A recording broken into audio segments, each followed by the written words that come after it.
자, 그럼 우리 기도하고 시작하도록 하죠. 기도하겠습니다. 하나님 아버지, 주의 은혜 가운데에서 저희가 주의 말씀으로 교제하게 하시고, 이제 오늘 주제 강의 마지막 부분을 다루게 되었습니다. 하나님, 저희들의 마음속에 가지고 있는 하나님을 향한 그런 뜨거운 열정과 또 주의 말씀에 순종하기 원하는 하나님의 그 뜻에 따라서 하나님 보시기에 합당한 삶을 살기 원하는 저희들의 마음속에 하나님께서 가지고 계시는 그 생각과 뜻을 가득 채워주셔서 우리가 주의 복음에 합당한 삶을 사는데 조금도 부족함이 없도록 이 시간 저희를 지켜주시고 또 주의 말씀으로 저에게 찾아와 주시기를 간절히 기도합니다. 예수 그리스도의 이름으로 기도드렸습니다. 아멘. 자, 지금까지의 그 내용을 잠깐 정리를 해보도록 할까요? 하나님께서 우리가 알게 모르게 하나님의 주권적인 능력을 사용하셔서 우리를 인도하신다는 것을 생각해 보았습니다. 그렇죠? 경우에 따라서는 우리의 계획과 전혀 다르게 또 어떤 경우에는 우리가 계획한 대로 이런 모든 것들을 사용하셔서 또는 그런 것들 다 뒤집어 엎으시면서 하나님께서 모든 것을 인도하실 수 있는 그런 능력의 하나님이라고 제가 누누이 말씀을 드린 것입니다. 대부분의 경우에 봤을 때 시간이 충분히 지나고 나서 뒤를 돌아보면서 하나님의 인도가 이런 것이었구나 이렇게 생각되는 경우가 태반입니다. 여기서 분명한 것은 하나님께서 우리를 인도하고 계신 그 종착역이 바로 하나님의 나라라는 사실과 또 거기까지 우리를 안전하게 인도하실 수 있는 충분한 능력을 가지고 계시는 분이 바로 하나님이라고 우리가 이해하는 것입니다. 이렇게 놓고 보았을 때 좀 더 구체적으로 하루의 삶을 어떤 식으로 인도하여 갈지에 대해서는 그럼 우리가 짐작할 수밖에 없는 것이군요. 이거 알 수가 없는 것이군요. 이렇게 결론을 내려야 될지도 모릅니다. 실제로 여러분들이 이 자리에 오셨을 때 내가 당면한 아주 구체적이고 실제적인 이 문제들에 대한 하나님의 대답을 듣기 원하는 건 아닙니까? 내가 지금 이제 결혼을 앞에 두고 있는데 내가 누구와 결혼을 해야 되겠습니까? 또 내가 교회를 옮겨야 되겠는데 내가 어느 교회를 가야 되겠습니까? 하는 이런 상당히 구체적이고 실제적인 문제들을 우리가 알기를 원한다는 것이죠. 그런데 지금까지의 되어진 이야기를 들어보면 이거는 지금 처한 상황에서 어떤 그 실제적인 도움을 얻을 수 있는 것은 아니고 시간이 다 지난 다음에 뒤를 돌아보니까 우리가 알지 못하는 그런 방법으로 하나님 우리를 인도하시는 것이구나. 그것만이 하나님의 인도시구나. 이렇게 우리가 결론을 내려야 될지도 모른다는 것입니다. 자, 그런데 여기 하나님의 인도하심에 관한 또 아주 중요한 사실을 우리가 지난 시간에 생각해 보았습니다. 이것은 우리가 이 두 번째 강의에서 잠깐 들추어 본 내용이지만 이제 이 마지막 부분에서 좀 더 구체적으로 파헤쳐 보도록 하는 것인데 그것이 무엇이냐 하면 하나님의 인도하심에 있어서의 우리의 역할입니다. 하나님께서 이 전능하신 하나님이시기 때문에 모든 걸 다 통치하시고 그분께서 인도하시는 그런 분이시지만 그러나 동시에 우리가 해야 할 역할과 책임이 성경에서 우리에게 주어지고 있다는 것이죠. 그래서 우리가 회개하는 일, 또 이 그리스도를 향한 이 믿음 이런 것을 끝까지 지켜나가는 이것이 우리의 책임이라고 제가 지난 시간에 말씀을 드렸습니다. 이 믿음이라는 것이 결국은 하나님께 순종하는 것이라고 말씀을 드린 것입니다. 그렇죠? 우리에게 보여주신 하나님의 뜻, 하나님께서 원하시는 바, 그것을 우리가 실행에 옮기기로 작정하고 행동에 옮기는 우리 모두의 이 능동적인 의지가 발동되는 이것, 바로 이것이 믿음이라는 것입니다. 이 자발적으로 나서는 것입니다. 하나님께서 나는 내가 이쪽으로 가기를 원한다 하고 아주 분명하게 그 뜻을 말씀하셨을 때 그렇습니까? 하나님 그렇다면 저는 이쪽으로 가려고 했었는데요. 그럼 이걸 돌이켜가지고 제가 이쪽으로 가겠습니다 해서 나서는 것 굉장히 능동적이죠. 굉장히 자발적이고 우리가 해야 할 분명한 책임과 역할을 하나님께서 기대하고 있다는 것입니다. 자, 그래서 이 두 가지 방법을 우리가 잘 구분하는 것이 굉장히 중요합니다. 예? 우리 삶의 배경에서 우리가 알지 못하게 작용하고 있는 하나님의 그 주권적인 인도하심, 이것이 분명히 우리에게 있는 것이고 또 동시에 드러난 하나님의 뜻에 우리가 의식적으로 의도적으로 우리가 순종함으로 인해서 그 하나님의 인도를 따라가는 이것이 또 있다는 것입니다. 자, 그러면 이제 중요한 그 질문이 떠오르게 되겠죠. 뭐 이 하나님의 주권적인 인도는 그럼 우리가 염려할 부분이 아니라는 것입니다. 그렇죠? 이 하나님께서 알아서 해 주실 것이고 안전하게 우리를 하나님의 그 종착역까지 인도하시는 거 우리가 알겠는데, 그러면 매일매일의 삶 속에서 우리가 내려야 할 이 결정들에 대한 하나님의 이 구체적인 인도하심, 이건 그럼 어디서 대답을 찾을 수 있는가? 이 문제를 우리가 해결해야 되지 않겠습니까? 바로 이 질문이야말로 우리에게 있어서 매우 긴박하고 절실하게 다가오는, 어떤 면에서 가장 중요하게 여겨지는 그런 질문이 아닐까 생각합니다. 그런데 이 하나님의 인도하심에 관한 우리의 혼란스러움도 바로 이 문제 때문에 생기는 거라고 생각합니다. 많은 분들이 하나님의 그 주권적인 인도하심에 관해서 큰 문제가 없지만 실제로 매일매일의 삶 속에서 겪고 있는 우리 이 문제점들에 대한 해결책을 하나님은 어떻게 해결해 주시고 인도하실 것인가에 대한 이 문제 때문에 많은 분들이 이 하나님의 인도하심이라는 그 주제 그 전체를 아주 혼란스럽게 생각한다는 것입니다. 아마 어떤 분들은 이 문제를 처음부터 좀 다뤄주셨으면 제가 속이 시원했을 텐데 왜 지금까지 이걸 다 미루고 계시다가 이렇게 늦은 시간에 이야기를 하신 것입니까? 이제 이렇게 생각을 하실지 모르겠습니다만, 제가 지금부터 여러분에게 드리려고 하는 이 그 내용은 1번과 2번, 3번의 주제 내용을 충분히 이해하지 않으셨으면 어떤 면에서 받아들이시거나 소화하시거나 하시기가 쉽지 않을지도 모르겠습니다. 그래서 제가 처음에 말씀드렸지만 이 질문 시간을 여러분이 잘 활용해 주시기를 바라고요. 이 집을 든든하게 지으려면 그 기초가 든든해야 하는 것입니다. 아무리 뭐 좋은 자재를 사용해서 아주 그 멋있는 건물을 지어 놓아도 기초 공사가 든든하지 아니하면 그것이 설득력 있게 받아들여지기가 아주 어렵습니다. 자, 그런 것을 전제로 말씀을 드리고 이제 그 마지막 강의를 시작을 해 보도록 하겠습니다. 성경에 보면 하나님께서 하나님의 백성들을 인도하셨던 그 여러 가지 방법들, 그 방법들에 대한 전례가 많이 등장하는 것을 볼 수 있습니다. 하나님께서 분명하게 이런 상황에서 이렇게 하기를 내가 원한다 하고 그 사람들에게 말씀하셨고, 또 그 말씀하신 그 하나님의 음성을 사람들이 듣고 그 의지를 발동시켜서 그 뜻에 순종하며 따라갔던 그런 수많은 전례들이 있는 것입니다. 성경이 시작하는 순간부터 그런 것을 보여주고 있다고 제가 말씀을 드렸지요. 아브라함에게 하나님께서 찾아가셔서 너는 너와 내 고향과 친척과 아버지의 집을 떠나서 내가 너에게 보여줄 땅으로 가라, 이렇게 명령하신 것입니다. 혹시 뭐 이민을 생각해 보신 분이 계신지 모르겠는데요. 많은 분들이 이제 호주에 이민을 오셔가지고 저를 찾아오셔서 그렇게 얘기하시는 것입니다. 이 하나님의 분명한 그 인도가 있으셨다. 이 호주로 가라 하는 하나님의 분명한 인도가 있으셨다. 이렇게 해서 호주를 오셨다고 이야기를 하시는데, 제가 이렇게 장난스럽게 물어보는 것이죠. 뭐 꿈에 하나님을 만나셨습니까? 뭐 나귀의 입을 통해서 그걸 들으셨습니까? 어떻게 이걸 아시는 겁니까? 이렇게 이제 질문을 하게 되면 조금 당황해 하세요. 이게 뭐 그 상황이 이렇게 됐는데요. 우리가 원하는 방향이 이렇게 됐었는데 그 흘러가는 걸 보니까 이게 하나님의 뜻이었구나, 이렇게 생각을 했다고 말씀하시는 분도 계시는가 하면, 뭐 주변에 있는 분들의 이 의견을 다 종합해 보니까 바로 이것이 하나님의 뜻이었다. 그래서 우리가 이민을 오게 되었다. 뭐 이렇게 이야기하시는 분들이 많이 있습니다. 신약 성경과 구약 성경을 통틀어서 하나님의 인도를, 구체적인 인도를 받은 사례들이 아주 많이 있습니다만,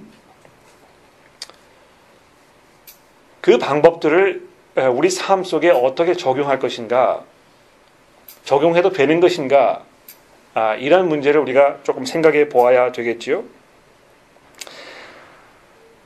중요한 사실 한 가지는 바로 이것입니다. 하나님께서 성경에 많은 전례들을 보여주셨는데요.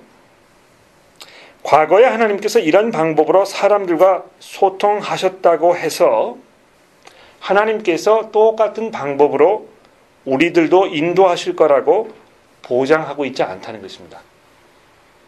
여러분, 이 차이점을 잘 이해하셔야 되겠어요. 하나님께서 과거에 나귀를 통해서 막 불타는 가시 덤굴에 나타나셔서, 또는 그 벽에 손가락을 나타내셔가지고 뭐 여러 가지 방법들로, 정말 기적적인 방법들로 하나님의 백성들에게 그들이 처했던 상황에서 이렇게 하라고 말씀하셨다는 것입니다. 그런데 하나님께서 과거에 그런 상황에서 그렇게 약속하셨다고 해서 그럼 우리 상황에서도 그렇게 할 것인가? 이거 보장이 되어 있지 않다는 것입니다. 하나님께서 꿈에 요셉에게 나타나셔서 앞으로 그의 삶에 어떤 것이 주어질 것인지 말씀하셨다고 해서 나에게 똑같이 꿈에 나타나실 거라고 우리가 보장할 수 없다는 것입니다. 하나님께서 그렇게 하실 수 없다는 것을 말씀드리는 것이 아니고요. 벌써 수차례 말씀을 드렸지만 하나님께서는 모든 일을 하실 수 있는 분입니다. 그렇게 하시기 원하신다면 또 우리가 집에서 기르는 강아지를 통해서도 그 원하시는 바를 우리에게 알려주실 수 있는 그런 능력이 있으신 분이라는 것이죠. 그러나 과거에 하나님께서 이런 방법으로 사람을 인도하셨으니까 지금 내게도 이런 방법으로 인도하실 것이라고 기대해서 자꾸 거기 찾아가서 기다리는 방법이 그렇게 지혜롭지 않다는 것입니다. 아무리 여러분 농장에 가셔가지고 나귀 앞에 앉아서 하나님의 음성을 듣겠다고 이렇게 해보십시오. 하나님께서 그런 약속을 해주신 것입니까? 그런 약속이 없거든요. 그것은 하나님께서 그렇게 하지 못하신다는 이야기가 아니고 거기에 앉아서 그 하나님의 음성을 나귀의 입을 통해서 들을 것이라고 기대하는 것이 굉장히 어리석은 일이라는 것입니다.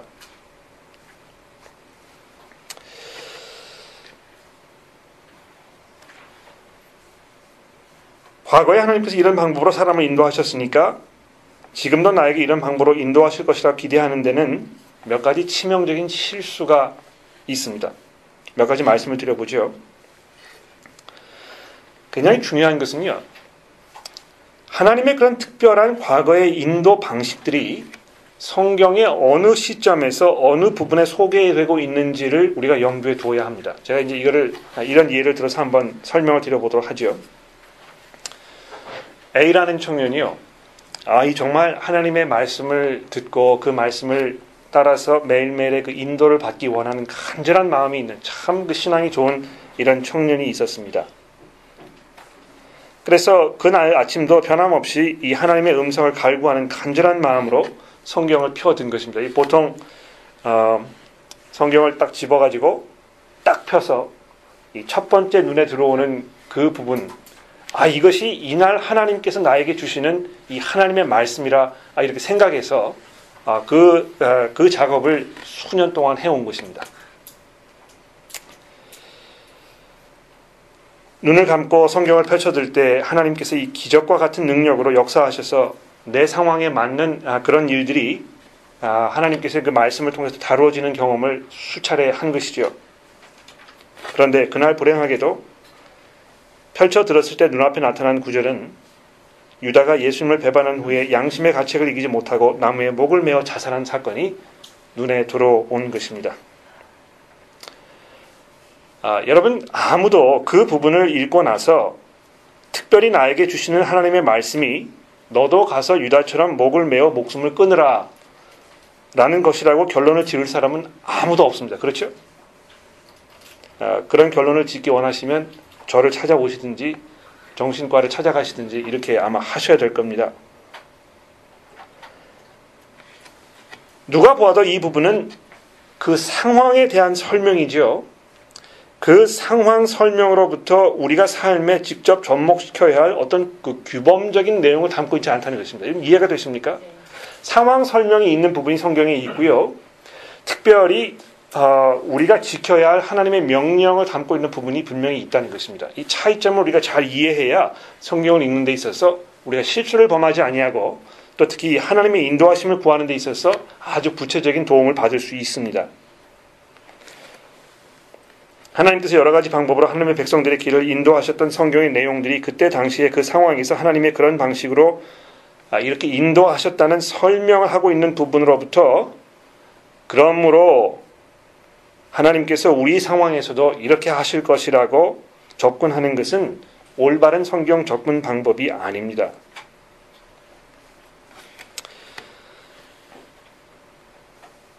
많은 사람들이 이런 방법으로 인도하여 주시겠다고 말씀하신 방법에 대한 그 분명한 약속이 있는데 거기에 큰 관심을 두지 못하고 그렇게 하실지 아닐지 우리가 확실히 알 수 없는 과거의 방법에만 강한 집착을 보이면서 하나님은 왜 내게 말씀해주고 계시지 않을까? 이렇게 불안해하고 있는 모습을 우리가 많이 볼 수 있게 되는 것입니다. 그런데 하나님께서는요, 하나님의 뜻과 인도를 구하는 우리에게 아주 분명하게 이런 방식으로 너희를 인도하시겠다고 약속을 하셨고, 또 지금도 그 방법으로 우리에게 모든 삶의 영역에 대해서 우리를 인도하고 계십니다. 그 방법이 무엇입니까? 이 히브리서에 있는 말씀을 잠깐 볼까요? 히브리서 1장 1절 말씀에 보면 옛적의 선지자들을 통하여 여러 부분과 여러 모양으로 우리 조상에게 말씀하신 하나님이, 그렇죠. 하나님 얼마나 과거에 많은 방법으로 하나님의 백성들에게 말씀하셨습니까? 그 하나님께서 이 마지막 날에는, 즉 여러분과 제가 살고 있는 지금 이 시대를 말하는 것입니다. 말세라는 것은요, 앞으로 당차 다가올 어떤 미래의 일이 아니고 지금 현재 우리가 살고 있는 이 시대가 말세라는 것입니다. 왠지 아십니까? 예수 그리스도께서 부활하셨기 때문에 그런 것입니다. 부활의 시대가 시작이 됐거든요. 이 부활의 시대가 시작되는 건 뭘 말하는 것입니까? 예수 그리스도께서 이제 하나님의 그 심판관으로 온 세상에 공포된 사건이 예수 그리스도의 부활 사건이란 말입니다. 그러면 이 심판관께서 이제 그 보좌에 좌정하셨기 때문에 이 심판의 시대가 이제 시작이 된 것입니다. 지난 2000년 동안 예수 그리스도의 그 심판의 날이 이미 이 땅에 시작된 것입니다. 그래서 이 마지막 날에는 어떻다고요? 아들을 통해서 우리에게 말씀하신다는 것입니다. 그 아들을 통해서, 예수 그리스도 그분을 통해서 지금 우리에게 말씀하셨으니 이 아들은 만유의 상속자로 세우시고 또 그로 말미암아 모든 세계를 지으셨느니라. 이는 하나님의 영광의 광채시요 그 본체의 형상이시라. 그의 능력의 말씀으로 만물을 붙드시며 죄를 정결케 하는 일을 하시고 높은 곳에 계신 지극히 크신 이의 보좌 우편에 앉으셨느니라. 우리가 이 땅에 살면서 하나님의 나라를 향해서 나아가는 우리의 삶의 여정에 있어서 우리에게 필요한, 우리가 꼭 알아야 할 그 모든 것들을 이 아들을 통해서 우리에게 이미 말씀하셨다는 것입니다. 바로 이 예수께서 하나님의 본체이셨고, 그래서 그분을 만난 것이 바로 하나님을 만난 것이라고, 그분을 알게 되면 바로 하나님 그분을 알게 된 것이라고, 이 예수 그리스도의 심장을 우리가 이해하게 되면 하나님의 그 심장을 이해한 것이라고 성경이 우리에게 증거하고 있지 않습니까? 그래서 예수님 이렇게 말씀하셨죠. 너희는 마음에 근심하지 말라. 하나님을 믿으니 또 나를 믿으라. 내 아버지 집에 거할 곳이 많도다. 그렇지 않으면 너에게 일렀으리라. 내가 너희를 위하여 거처를 예비하러 가노니 가서 너희를 위하여 처소를 예비하면 내가 다시 와서 너희를 내게로 영접하여 나 있는 곳에 너희도 있게 하리라. 내가 어디로 가는지 그 길을 너희가 아느니라. 자, 그랬더니 도마가 주여 주께서 어디로 가시는지 우리가 알지 못하거늘 그 길을 어찌 알겠사옵나이까. 예수께서 이르시되 내가 곧 길이요 내가 곧 진리요 내가 곧 생명이니 나로 말미암지 않고는 아버지께로 올 자가 없느니라. 너희가 나를 알았더라면 내 아버지도 알았으리로다. 이제부터는 너희가 그를 알았고 또 보았느니라. 이렇게 말씀하시면서 빌립에게 또 이렇게 말씀하십니다. 빌립이 이르되 주여 아버지를 우리에게 보여주옵소서. 그리하면 족하겠나이다. 예수께서 이르시되 빌립아 내가 이렇게 오랫동안 너희와 함께 있었을 때 내가 나를 알지 못하느냐? 나를 본 자는 아버지를 보았거늘 어찌하여 아버지를 보이라 하느냐? 내가 아버지 안에 거하고 아버지는 내 안에 거하시는 것을 내가 믿지 아니하느냐? 내가 너희에게 이르는 이 말은 스스로 하는 것이 아니라 아버지께서 내 안에 계셔서 그 일을 하시는 것이라. 여러분 여기 보시면 이것이 얼마나 엄청난 주장입니까? 이 구절은요, 예수 그리스도도 하나님을 알 수 있는 그 길 중에 하나라고 이렇게 이야기하고 있지 않습니다. 그렇죠? 나로 말미암지 않고는 아버지께로 갈 수가 없다는 것입니다. 그래서 이건 이제 제가 저희 교회에 계시는 분들에게 여러 번 말씀을 드린 사실인데 여러분에게 한번 말씀을 드려볼까요? 우리 그리스도인들은 하나님을 믿는 사람입니다. 이렇게 얘기했을 때 옳습니까? 옳지 않습니까? 맞죠? 그러나 그것은 충분하지 않습니다. 예? 왜냐하면 신약 성경이 여러분과 저에게 좀 더 분명하게 우리의 믿는 바에 대해서 아주 정확하게 설명하고 있기 때문에 그렇습니다. 왜 우리를 그리스도인이라고 부르는 것입니까? 예수 그리스도 그분께서 이제 우리 삶의 핵심이 되셨기 때문에 그렇다는 것이죠. 그래서 우리 신앙생활에 대해서 이야기할 때 하나님을 믿는 사람입니까? 이렇게 이제 얘기하지 아니하고, 그렇다고 해서 틀렸다는 말은 아닙니다만 성경이 그것보다 보다 구체적으로 우리에게 설명하고 있지요. 나는 예수 그리스도의 제자입니다. 이렇게 얘기하고 있다는 것입니다. 자, 그러면 어떻게 우리가 예수의 말씀을 들을 수 있습니까? 지금 나의 현재 상황에 하나님께서 그 아들을 통해서 말씀하고 계신 그 음성을 어떻게 하면 들을 수 있습니까? 자, 이 말씀을 듣기 위해서 여러분과 저는 다시 히브리서로 돌아가지 않을 수 없습니다. 여기 보시면 히브리서 3장 7절부터 9절인데요. 그러므로 성령이 이르신 바와 같이 오늘 너희가 그 음성을 듣거든 광야에서 시험하던 날에 거역하던 것 같이 너희 마음을 완고하게 하지 말지어다. 거기서 너희 열조가 나를 시험하여 증언하고 40년 동안 나의 행사를 보았느니라. 자, 이렇게 되어 있는데 잘 보십시오. 성령이 이르신 바와 같이 이렇게 하고 나서 거기 이제 그 쉼표를 찍고요. 오늘 너희가 그 음성을 듣거든 하는 이 부분은 시편 95편을 인용하고 있는 것입니다. 시편 95편은 분명히 이 다윗이 쓴 그 시편일 것입니다. 다윗이 그 구약 시대의 출애굽 사건을 기억하면서 그것을 묵상하고 시편 95편을 썼거든요. 그런데 이 히브리서의 저자가 그 부분을 인용하면서 다윗이라고 이렇게 쓰지 아니하고 성령이 이르신 바와 같이 이렇게 되어 있습니다. 성령이 이르신 바와 같이 번역해서 그 시제가 과거형으로 되어 있는 것처럼 들립니다. 성령이 과거에 이렇게 이르신 바와 같이 이렇게 들리는데요. 제가 확인해 보니까 요즘 최근에 나온 새 번역 성경에도 그러므로 성령이 이와 같이 말씀하셨습니다. 이렇게 해서 이미 말씀하셨던 과거의 그 형으로 되어 있는 것을 볼 수 있습니다. 그러나 여러분 이 헬라어 원어 성경의 그 시제를 보시게 되면 이 부분이 현재 진행형으로 되어 있습니다. 지금 성령께서 말씀하고 계신다는 것입니다. 즉 하나님께서 지금도 성령을 통해서 말씀하고 계신다는 것입니다. 과거에 성령을 통해서 이렇게 말씀하셨다 하는 것이 아니고요. 바로 지금 이 순간 2012년 11월 23일 이곳 이 자리에서 우리가 이 하나님의 말씀을 읽는 이 순간 성령을 통해서 지금 우리에게 지금 이 순간 말씀하고 있다는 것입니다.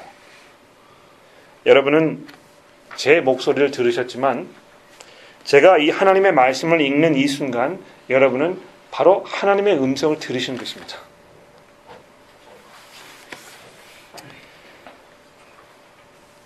시편 기자가 아주 오래전에 이 말씀을 기록했을 때 오늘 이렇게 기록을 하지 않았습니까? 그러면서 그날 그 말씀을 들으라고 이렇게 이야기했었는데요. 바로 지금 이 순간 오늘 바로 이 자리에서 그 말씀을 듣고 읽고 있는 우리들에게 하나님께서 성령을 통해서 오늘 이 순간 주의 말씀을 듣는 일을 멈추지 말라고 이야기하고 있는 것입니다. 바로 이 성경에 기록된 이 하나님의 말씀을 통해서 성령께서 지금 우리들에게 하나님의 말씀을 들려주고 계시는 것입니다. 그래서 여러분 보십시오. 이 히브리서 4장 12절에 보시면 이 하나님의 말씀에 대해서 저자가 이렇게 얘기하지 않았습니까? 하나님의 말씀은 살아있고 이렇게 되어 있습니다. 이것이 어떤 죽은 과거에 기록되어 있는 그런 역사책이 아니고요.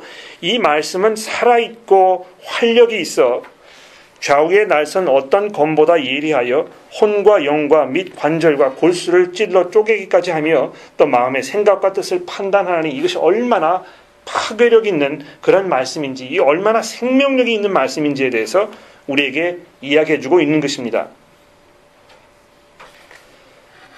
여러분 사도행전 7장에 이 스데반 집사의 설교 내용을 기억하십니까? 그 유대인 공회 앞에서 설교를 하면서 7장 38절에 시내산에서 말하던 그 천사와 우리 조상들과 함께 광야 교회에 있었고 또 살아있는 말씀을 받아 우리에게 던져주던 자가 이 말씀이라 이렇게 되어 있는데요. 여기 주목할 것은 살아있는 말씀을 받아 우리에게 주던 자라 하는 분입니다.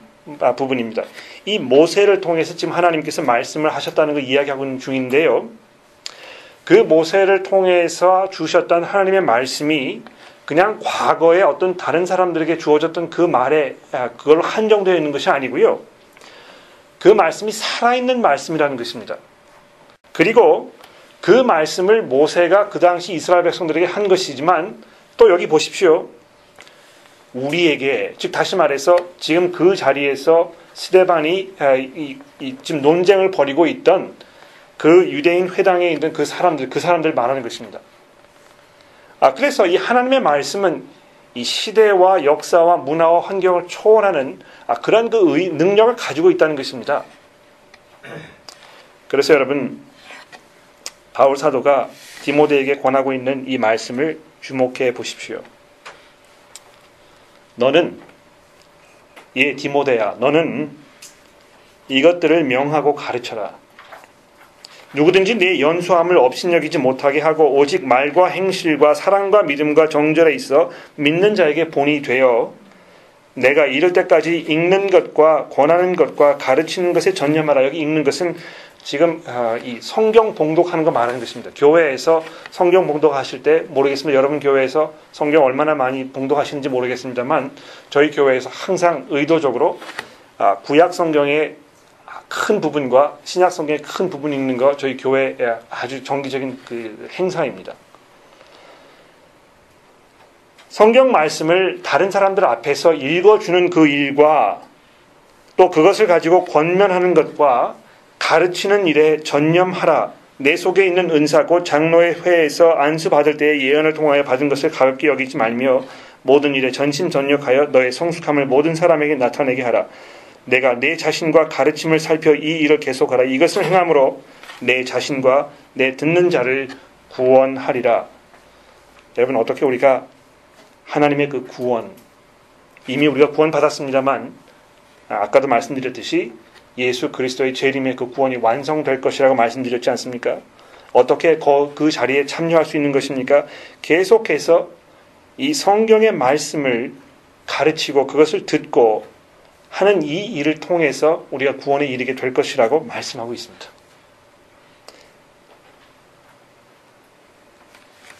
하나님의 복음의 말씀을 가르치는 데 전념하라고 명하고 있는데 그렇게 함으로써 얻는 그 결과가 구원에 이르는 것이라는 것입니다.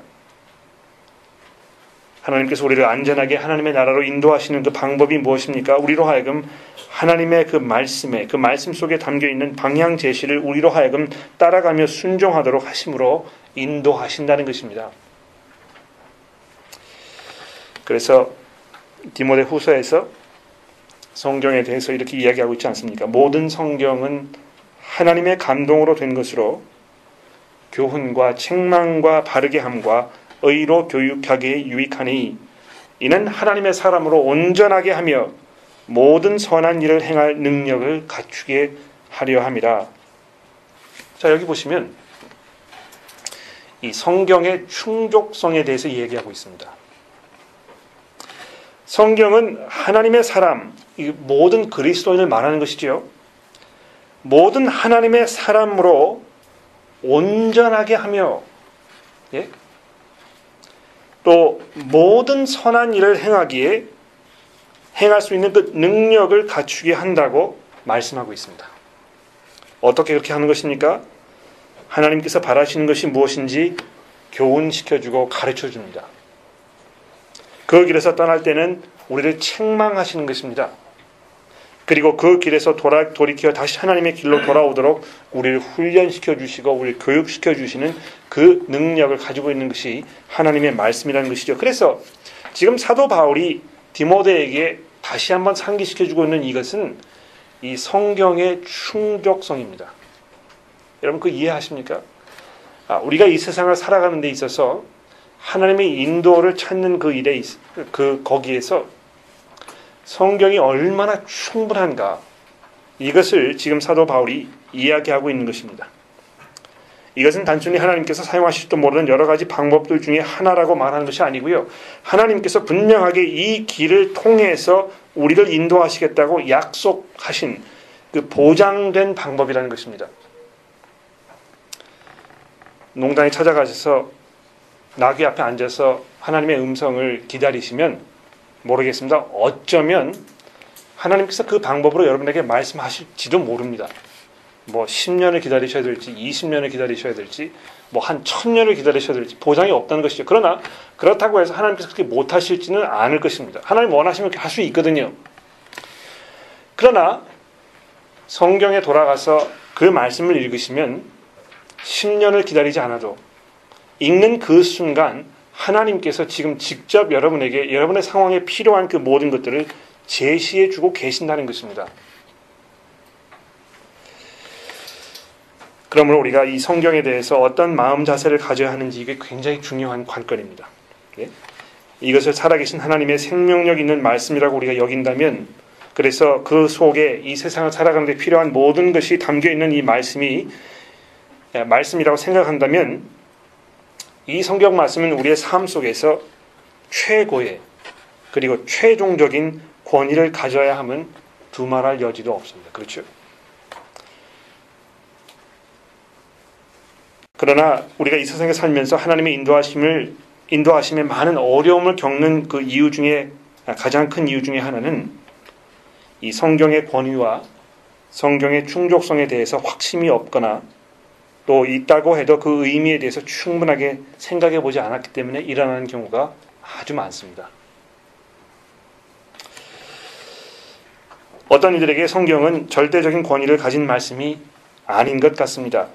시대가 변하고 상황이 바뀜에 따라서 그 안에 담겨있는 가르침도 낙후된 것이고, 그래서 업그레이드 시켜줘야 할 구시대의 유산물 정도로 생각하는 것입니다. 하나님께서 미처 인간의 진보를 예견하지 못하셨기 때문에 성경에 주어진 말씀은 그 오래전에 그 상황에 맞는 그 사람들에게나 적용되는 이야기고, 우리 상황에는 또 다른 어떤 새로운 방법으로 하나님의 그 인도하심을 받아야 한다고 생각하는 경우가 아주 많습니다.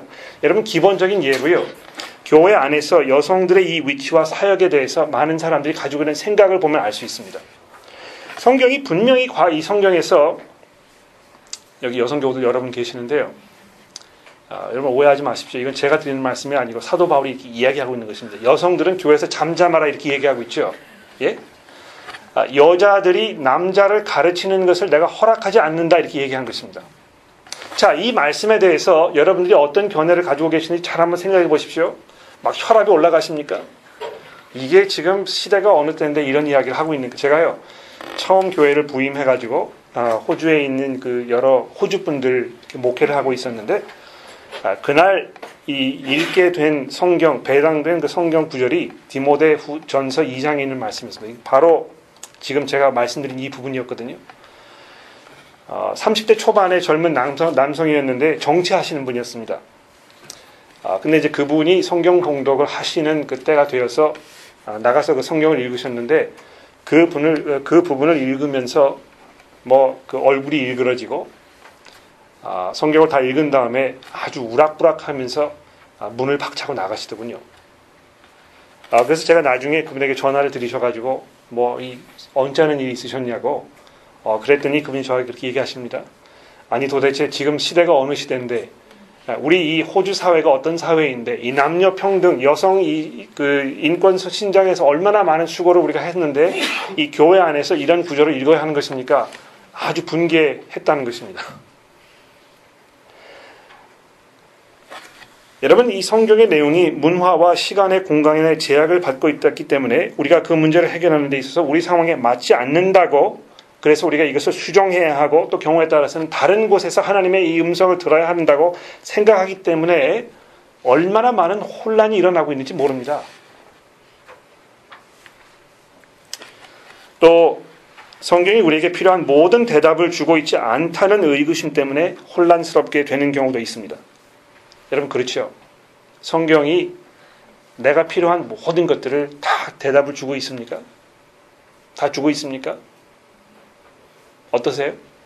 어떤 결론에 도달하셨습니까?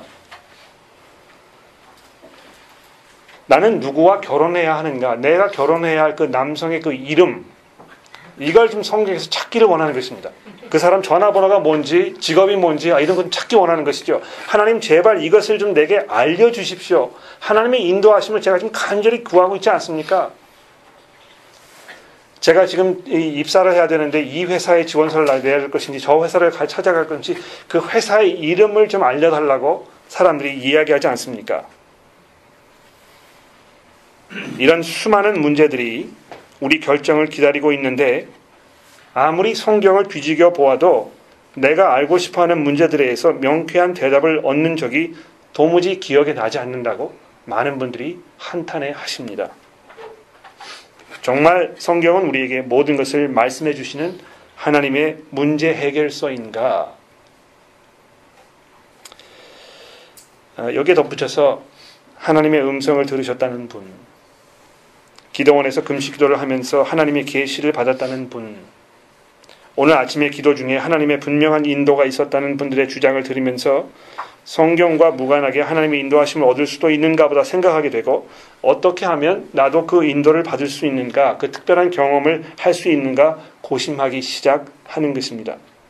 이 소위 말하는 이 카리스마틱 운동, 이 오순절파의 운동 이런 것들을 통해서 어떤 이 경험적인 하나님의 인도하심이 아주 보편적인 하나님의 인도하심 방법인 것처럼 인식되어졌기 때문에 우리의 혼란은 더 가중될 수밖에 없습니다. 재미있는 사실은요. 저희 교회 어떤 분이 이제 과거에 있던 일을 저에게 이야기하셨는데, 옛날에 다니시던 교회에 기도를 아주 잘하시는 기도의 은사가 있는 분이 두 분이 계셨답니다. 두 분 다 권사님이셨는데요. 그분들의 그 기도가 아주 능력이 있고 또 하나님과 깊은 소통을 하고 계시는 그런 분들이셔서 이분이 호주에 이민 오시기 전에 이민 갈 것인가 말 것인가 하나님의 뜻을 구하기 위해서 그 두 권사님 찾아가서 기도를 요청했다는 것입니다. 권사님, 제가 이러이런 상황 때문에 이민을 갈까 말까 고민하고 있습니다. 하나님의 인도하심을 구하고 있는데요. 권사님 좀 위해서 기도해 주시고 하나님의 인도를 좀 알려주시면 고맙겠습니다. 문제는 권사님, 첫 번 권사님과 두 번째 권사님 대답이 틀렸다는 것입니다. 네? 일괄적인 대답을 얻은 것이 뭐 아니고요. 이 권사님은 이렇게 하라고 말씀하시고 저 권사님은 저렇게 이야기. 두 분 다 내가 기도 중에 들어보니까 하나님께서 이렇게 인도하셨더라. 그럼 뭐 어떻게 하라는 얘기입니까 그러면? 네? 자, 그래서 마지막으로 이 하나님의 인도하심 받기 좀 더 구체적으로 말씀을 드려보겠습니다. 첫 번째로 중요한 것은 바른 질문을 하는 것입니다. 예? 성경에서 답을 얻기 원하십니까? 그러면 성경이 답을 하고 있는 질문을 하실 줄 아셔야 합니다. 예. 여러분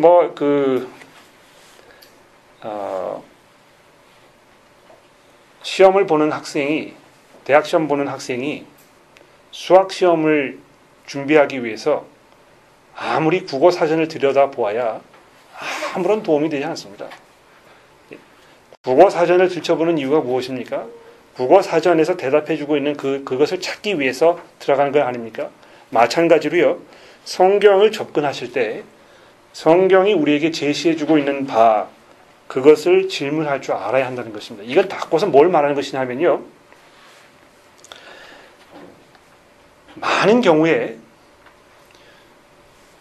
우리가 고민하고 있는 문제가 성경에 답을 찾을 수 없다면, 잘 들으십시오. 우리가 고민하고 있는 문제가 성경에서 답을 찾을 수 없는 것이라면 적어도 하나님의 마음에는 그 질문들이 별로 그렇게 대수롭지 않은 질문이기 때문에 그런 것입니다. 예? 아시겠습니까? 이 성경의 충족성을 우리가 이야기한다면 하나님께서 우리가 이 세상을 살아가는 데 있어 필요한 그 모든 것들을 성경을 통해서 우리에게 충분히 지금 이미 말씀해 놓으셨다면 거기에서 대답하고 있지 않은 문제들은 별로 그렇게 중요하지 않은 문제라는 것입니다. 제가 예를 들어볼까요? 내가 누구와 결혼할 것인가? 지금 사귀고 있는 이 사람이 하나님께서 정해놓으신 그 사람인가? 이 문제로 많이 고민하십니까? 아무리 들추어 보아도 성경에 내가 결혼해야 할 남자, 내가 결혼해야 할 여자 이름이 등장하지 않습니다. 많은 여성분들은요, 이 백마를 탄 그 백마의 기사가 나타나기를 기대하고 있습니다. 하나님께서 나를 위해서 마련해 놓으신 그 사람을 만나야 한다는 것입니다. 내가 그 사람을 만나야 정말 행복한 삶을 살 수 있다고 생각합니다.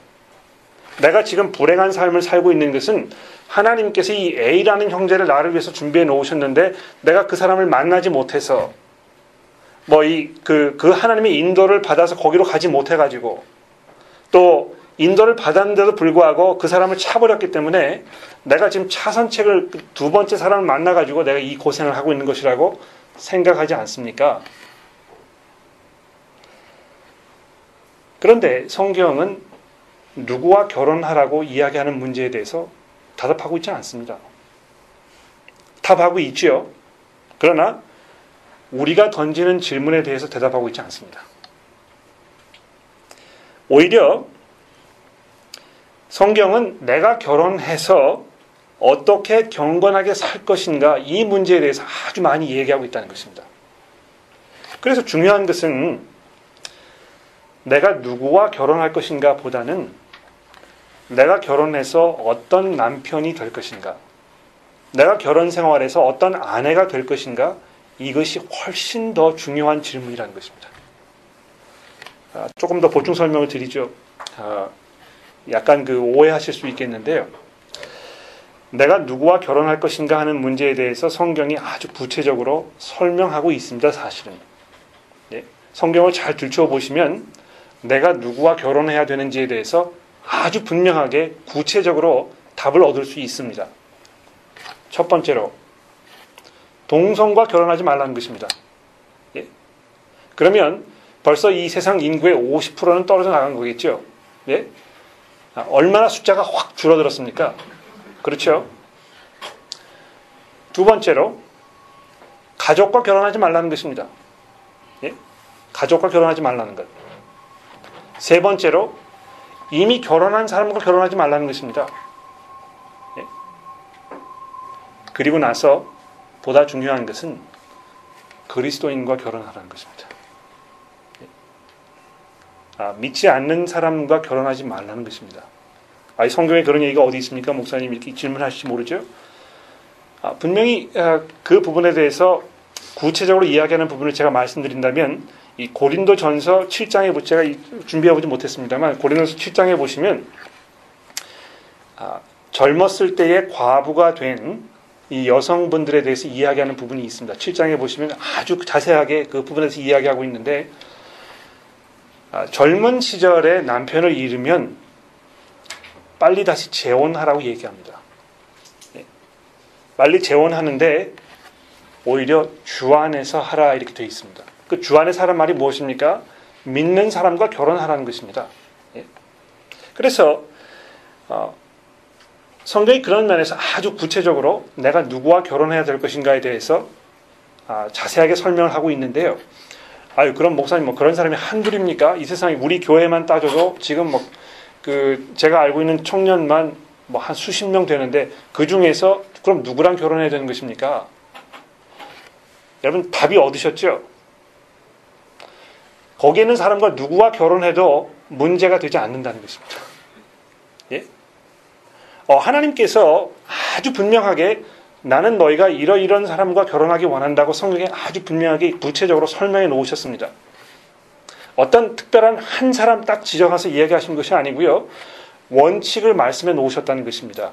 예? 그러면 여러분과 저는 그 원칙을 가지고 A라는 청년을 잘 들여다보고 B라는 청년을 잘 들여다보고 C라는 청년을 잘 들여다보면서 그럼 누구와 결혼하는 것이 이 중에서 내게 최상의 선택일까?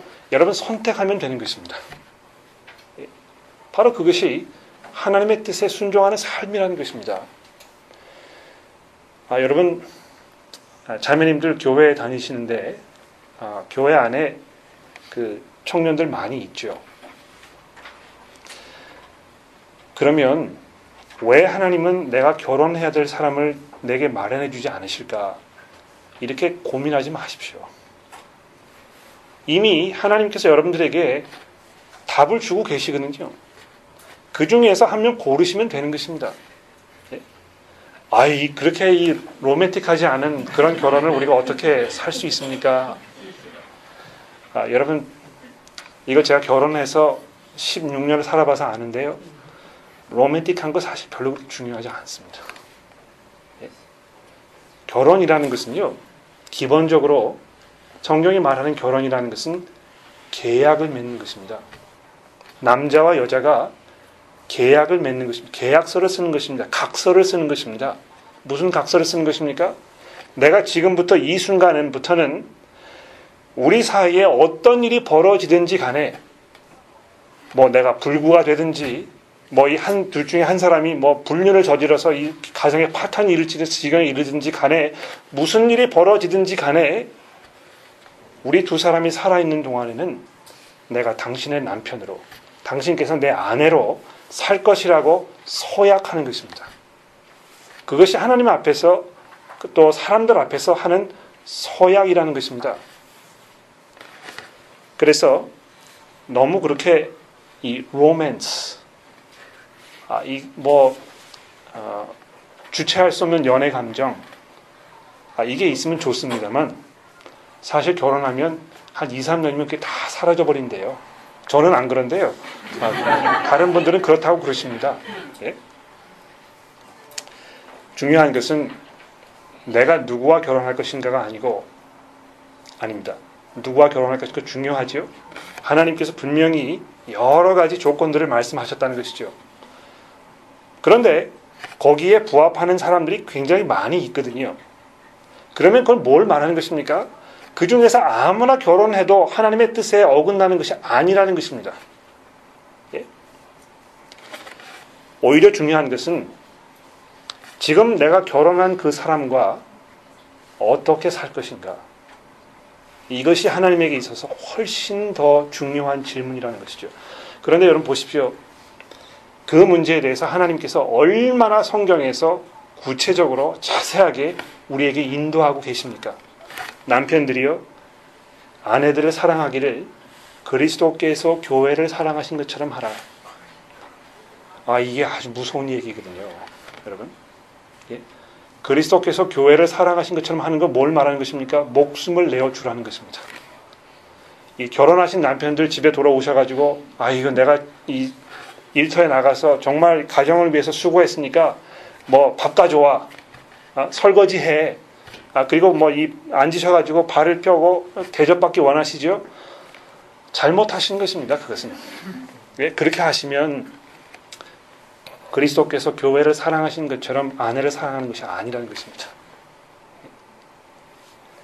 아내들이요, 남편 사랑하기를 교회가 그리스도께 순종한 것처럼 하라. 이것도 굉장히 어려운 얘기예요, 사실은. 그렇지 않습니까? 그런데 여러분 보십시오. 남편이 폭군이고 남편이 정말 그 돼지와 같은 사람이고 말이죠. 이러면 그 남편에게 순종하는 것이 아주 어려울 것입니다. 그러나 그리스도께서 교회를 사랑하신 것처럼 나를 사랑하는 남편이 있다면 그 남편에게 순종하는 것은 그렇게 어렵지 않습니다. 왜냐하면 그 남편의 그 인도가 나의 삶에 가장 좋은 것을 지금 마련해 주려는 남편의 사랑이라는 것을 알기 때문에 그렇다는 것이죠. 그래서 이 바른 질문하는 것, 이것이 아주 중요합니다. 내가 어느 직장에 가야 할 것인가, 내가 이 직장에 있어야 할 것인가 말 것인가, 이 문제로 고민하십니까? 제가 몇 가지 원칙을 드려볼까요?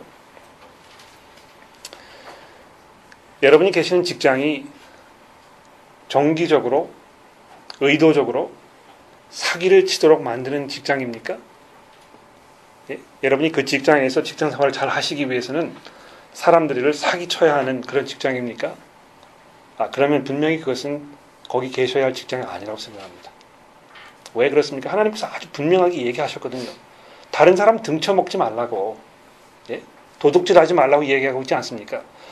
그래서 이 부동산 하시는 분들 굉장히 어려우실 것 같아요. 예? 그렇지 않습니까? 이 정직하게 부동산업을 하시는 분들을 제가 좀 만나봤으면 참 좋겠는데 그런 분들이 분명히 계실 것입니다. 정직하게 직장하는 것 굉장히 중요합니다.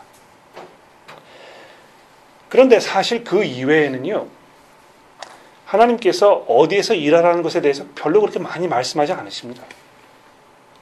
여러분이 정직하게 일해서 여러분의 가족들을 잘 부양할 수 있는 만큼의 인컴이 들어오는 직장이라면 하나님의 뜻에 부합하는 직장입니다. 뭐 더 이상 여기 있을까 말까 이렇게 하나님의 인도하심을 구할 필요 별로 그렇게 없습니다. 사실은. 예? 우리가 만족할 줄 아는 삶을 살고 있으면 다른 사람을 그 삶을 넘보면서 나도 좀 저랬으면 좋겠다 이렇게 해서 조금 더 보수가 좋은, 조금 더 뭐 편한, 조금 더 사회적 지위와 인정을 받는 그런 직장, 이런 거 찾기 원하게 된다는 것이죠. 그런데 그것이 우리 욕심과 맞물려 가지고요, 계속해서 현재 삶에 만족을 못하고 그러면서 계속해서 이 하나님의 인도를 구합니다 이렇게 이야기하는데, 사실은요, 하나님의 인도를 구하는 것이 아니고 내 욕심을 채우기 위해서 하나님의 팔을 비틀고 있는 경우가 아주 많다고 제가 아까 말씀드렸습니다. 오히려 중요한 문제는 내가 지금 다니고 있는 직장에서 어떻게 직장 생활을 할 것인가, 이 문제가 훨씬 더 중요합니다.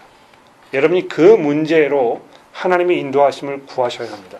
하나님, 제가 이 직장에서 어떤 모습으로 신앙생활 하기를 원하십니까? 그런데 그 문제에 대해서 아주 구체적으로 하나님 설명하고 계시거든요. 예? 내 상사에게 순종하라는 것입니다. 여러분 돌아서셔가지고 여러분 뭐 과장님, 부장님 막 욕하고 손가락질하고 그렇게 하지 마십시오. 그것은 그리스도인으로서 할 일은 아닙니다. 왜 그렇습니까? 여러분과 제가 세상에서 빛과 소금으로 아주 그 맛나는 삶을 살도록 부르시지 않았습니까? 그러므로 직장 동료들과 있을 때 거기에서 정말 이 맛을 내는 그런 삶을 살기를 하나님 원하시고 계신다는 것이죠. 그런 면에서 아주 구체적으로 하나님 우리에게 설명하고 있습니다. 내가 어떤 차를 탈 것인가, 뭐 이 그랜저를 탈 것인가, 뭐 소나타를 탈 것인가, 여러분 하나님의 인도하심을 위해서 기도하고 계십니까? 사실 무슨 차를 탈 것인가 별로 그렇게 중요하지 않습니다. 성경이 그 문제에 대해서 대답하고 있지 않아요. 왜 그렇습니까? 하나님 보셨을 때 별로 문제가 되지 않는다는 것입니다.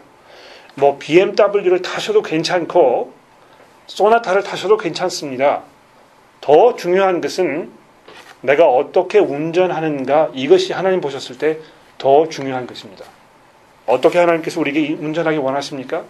교통법규를 잘 지키면서 이웃을 사랑하는 마음으로 운전하는 것이 하나님께서 원하시는 삶의 모습이라는 것입니다. 여러분 이해가 되십니까? 정말 중요한 것은요, 어떻게 하면 내가 지금 처해 있는 이 상황과 이 시점에서 경건한 삶을 살 것인가, 이것이 아주 중요한 문제라는 것입니다. 제가 처음 말씀드렸지요. 하나님의 계획과 목적이 무엇입니까? 예수 그리스도를 닮는 삶을 살면서 하나님의 나라를 향해 걸어가는 삶을 사는 것입니다.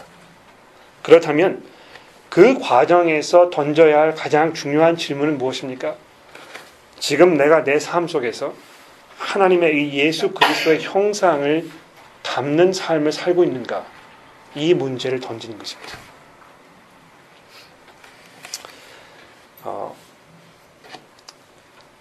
결혼 문제를 좀 생각해 볼까요? 결혼하지 않는 것이 하나님의 뜻이라고 생각해 보신 적이 있습니까?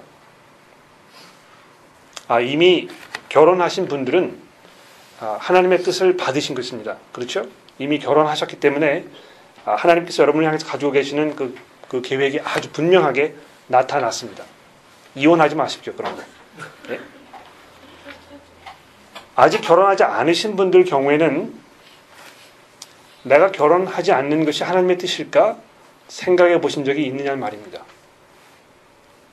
그런데 지금 여러분이 결혼하지 않는 상태에 계시면 하나님께서 여러분들에게 결혼하지 않아도 되는 은사를 주신 확률이 적어도 50%는 된다는 것입니다. 여러분이 결혼하지 않고 지금까지 잘 살아오셨기 때문에 충분히 앞으로도 그렇게 하실 수 있는 가능성이 충분히 있는 것입니다. 그러므로 결혼하는 것이 하나님의 그 뜻일 것이라고 전제하지 마시고요. 내가 하지 않는 것도 하나님의 뜻일까? 이렇게 질문해 볼 수 있을 것입니다. 결혼하지 않았을 때 하나님을 위해서 사는 삶에 여러 가지 그 이익이 있다고 고린도전서 7장에서 분명히 얘기하고 있지 않습니까? 결혼하게 되면 한편으로 하나님의 일을 하기 위해서 수고하지만 또 단편으로 가족을 위해서 수고하게 된다고 이야기합니다. 우리의 이 관심사가 분산된다고 얘기하죠. 그렇지 않습니까? 7장에 보십시오. 그렇게 얘기하고 있습니다. 그래서 사도 바울이 이야기하기를 가급적이면 모든 사람들이 나와 같이 되기를 원한다. 즉 다시 말해서 독신으로 살기를 원한다. 이렇게 얘기하고 있습니다. 그렇다고 해서 결혼하는 것이 잘못이냐 하면 그렇지 않습니다. 왜 그런지 아십니까? 결혼을 하신 분들은요, 독신의 은사가 없는 분들입니다. 예? 왜 독신의 은사가 없다는 말은 뭘 말하는 것입니까? 여러분이 여러분의 그 성적 욕구를 스스로 해결할 수 없는 분이기 때문에 하나님 결혼하게 만드셨다는 것입니다. 그래서 우리가 결혼할 것인가 말 것인가의 문제를 가지고 하나님께서 아주 구체적으로 우리에게 그 제시해주고 있는 하나님의 인도가 있습니다. 첫 번째로 성욕을 참을 수 없으면 결혼하라는 것입니다. 예? 결혼하는 가장 중요한 목적 중에 하나가 바로 그것이거든요. 그런데 여러분 지금까지 결혼하지 않고 살아오셨으면 여러분이 이 성욕을 억제할 수 있는 가능성이 충분히 있습니다. 끔찍하네요. 이렇게 생각할지 모르겠는데 사실입니다. 두 번째로 하나님께서 이 가정을 통해서 경건한 어린아이들을 키우도록 이 가정을 주신 것입니다. 그러므로 여러분 결혼하셨으면 아이들을 많이 낳으십시오. 그것이 아주 좋은 것입니다. 물론 여러 가지 상황 때문에 이 아이를 낳을 수 없는 그런 분들이 분명히 계시는데 제가 그분들에게 말씀드리는 것이 아니고 기본적인 어떤 그 삶의 방향에 대해서 말씀을 드리는 것입니다. 요즘에 제가 이 결혼하면서 결혼하러 찾아오는 분들 말씀을 이렇게 들어보면 애 키우는 것이 힘들기 때문에 그게 경제적으로 많은 희생을 요구하기 때문에 또 내 이 직장 생활하는데 방해가 되기 때문에 우리는 애 안 낳습니다. 이렇게 이야기하시는 분이 있는데요. 여러분 그것은 결혼하는 것에 대한 그 목적을 잘 이해하지 못하고 계신 것입니다. 가급적이면 많이 어린아이를 낳는 것이 하나님께서 원하시는 길입니다.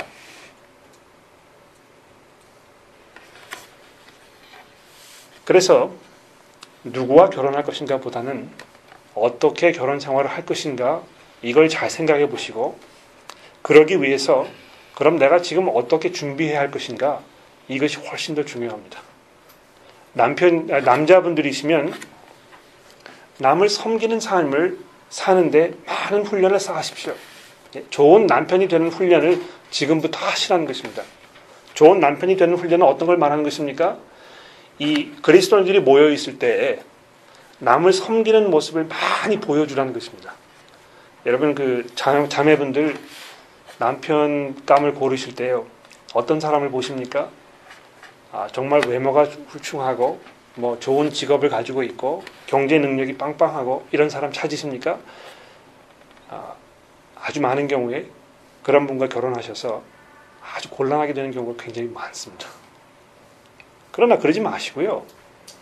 그리스도인들 가운데에서 성격이 막 이렇게 활달해가지고 많은 사람들의 관심을 받지 않는 사람이라도 남을 잘 섬기는 사람이면 훌륭한 남편감이 될 것입니다. 아주 분명합니다. 그것은. 그래서 여러 가지 이런 구체적인 문제들을 우리가 성경을 통해서 대답을 얻을 수가 있다는 것 제가 말씀드리고 싶고 시간이 많이 지났기 때문에 제가 더 말씀드리는 것이 제 약속을 어기는 일이기 때문에 이 정도로 해두겠고요. 이렇게 하도록 하겠습니다. 결론적으로 말씀을 드리면 성경은 여러분과 저에게 이 지혜로운 삶에 대해서 얘기하고 있습니다. 여호와를 경외하는 것이 지혜의 근본이거늘 이렇게 이야기하고 있는데요. 이 지혜로운 삶이라는 것은 첫 번째로 옳고 그름의 문제를 잘 판단하는 삶을 말합니다. 이 옳고 그름의 문제는 분명하게 성경을 통해서 우리에게 계시되어 있는 하나님의 그 분명한 뜻 이것을 말하는 것이죠. 그래서 아까도 말씀드렸듯이 남에게 피해를 입히지 않는 삶을 사는 것, 남을 섬기는 삶을 사는 것, 이런 것이 옳은 삶이라는 것입니다. 그러므로 남에게 해를 주고 어떻게 해서든지 남의 피해를 불구하고도 내 이익을 취하려고 하는 그런 직장을 선택하는 것은 옳지 않습니다. 분명하게 하나님께서 선을 딱 그어 놓으셨기 때문에 거기에 대해서 더 이상 하나님의 인도하심을 구할 필요도 없다는 것이죠. 그런데 그런 그 그릇된 선택이 아니라면 그러면 그 중에서는 우리가 선택할 수 있는 많은 것들이 있습니다. 오히려 우리가 해야 될 것은 그런 그 많은 선택 가능성들 중에서 보다 나은 선택을 할 수 있도록 우리가 노력하는 것입니다. 제가 보다 나은 선택을 하기 위해서 노력하라고 이야기한 그 표현 방식을 잘 들어보십시오. 그 중에서 하나님께서 정해놓으신 어떤 특정한 무엇이 있으니까 그거를 찾아야 된다고 말하는 것이 아니고요. 많은 선택들이 있는데 그 중에서 최선의 선택을 우리가 할 수 있는 대로 하게 되면 하나님께서 얼마든지 그것을 통해서 하나님의 뜻과 계획을 이루실 수 있는 분이라는 것을 여러분 확신하시라는 것입니다. 제가 지금까지 그 얘기를 자꾸 드리지 않았습니까? 그리고 마지막으로 이래도 저래도 상관없는 그런 선택들이 있습니다. 교회 안에서 예수를 잘 믿고 이미 결혼한 사람이 아니고 나와 동성이 아니고 이런 사람들이라면 내가 선호하는 사람이 키가 큰 사람이면 그 사람 결혼하면 되는 것입니다. 그것이 하나님의 뜻일까 아닐까 너무 고민하지 마십시오. 하나님께서 내가 키 큰 사람과 결혼하는 거 원하실까요? 하나님께서 내가 키 작은 사람과 결혼하는 거 원하십니까? 별로 상관없습니다. 예? 내가 호주에서 사는 것이 하나님의 뜻일까? 한국에서 사는 것이 하나님의 뜻일까? 어떤 면에서 그것은 별로 그렇게 중요한 문제가 아닙니다. 왜냐하면 내가 지금 있는 이 곳에서 어떻게 복음을 위해서 예수 그리스도의 그 제자로서의 삶을 살 것인가, 이 문제가 훨씬 더 중요하기 때문에 그렇습니다. 그래서 너무 이래도 저래도 상관없는 문제를 가지고 마치 그것이 삶의 가장 중요한 문제인 것처럼 고민하지 마시고요. 하나님의 능력과 하나님의 인도하심, 이것을 신뢰하십시오. 어떤 면에서 하나님의 인도는 나침판과 같습니다. 하나님의 인도하심은 이 내비게이션이 아니고요. 나침판과 같습니다. 여러분, 내비를 사용하시면 출발지, 도착지 이렇게 딱 찍으셔가지고 그 길을 쫙 보여주지 않습니까? 그 길을 따라가면 되는 것입니다.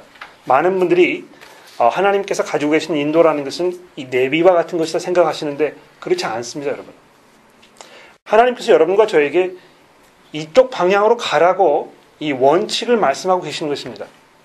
그런데 그 원칙을 가지고 우리가 선택할 수 있는 여러 가지 그것들이 우리 눈앞에 펼쳐지고 있거든요. 그러면 그 펼쳐진 것들을 가지고요, 내가 할 수 있는 최선의 선택을 하면 되는 것입니다. 그리고 나머지 부분은 하나님께 맡기십시오. 그러면 하나님께서 여러분들을 보호하시고 여러분을 인도하셔서 아주 안전하게 하나님의 그 은혜 그곳까지 가실 수 있도록 인도하실 것입니다. 그 안에서 우리가 평안과 확신을 누릴 수 있는 것입니다. 기도하겠습니다.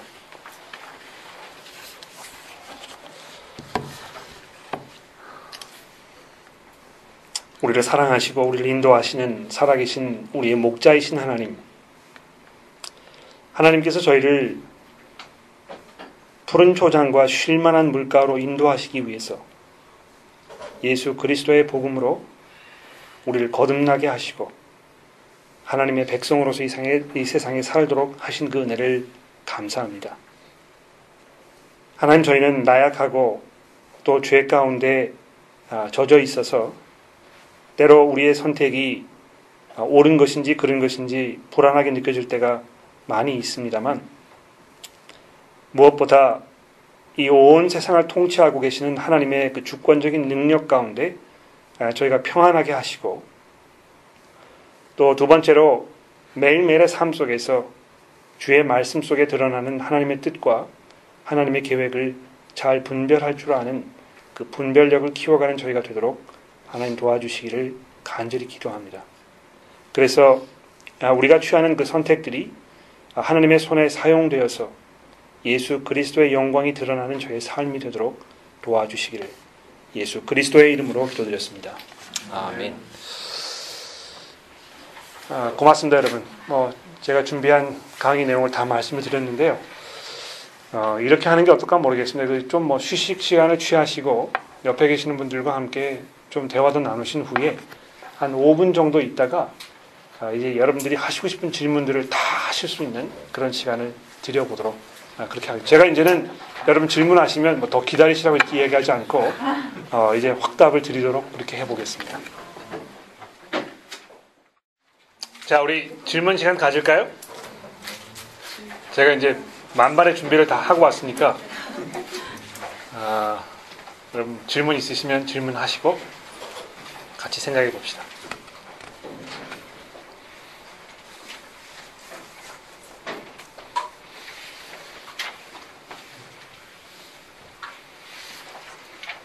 네, 질문하십시오. 예.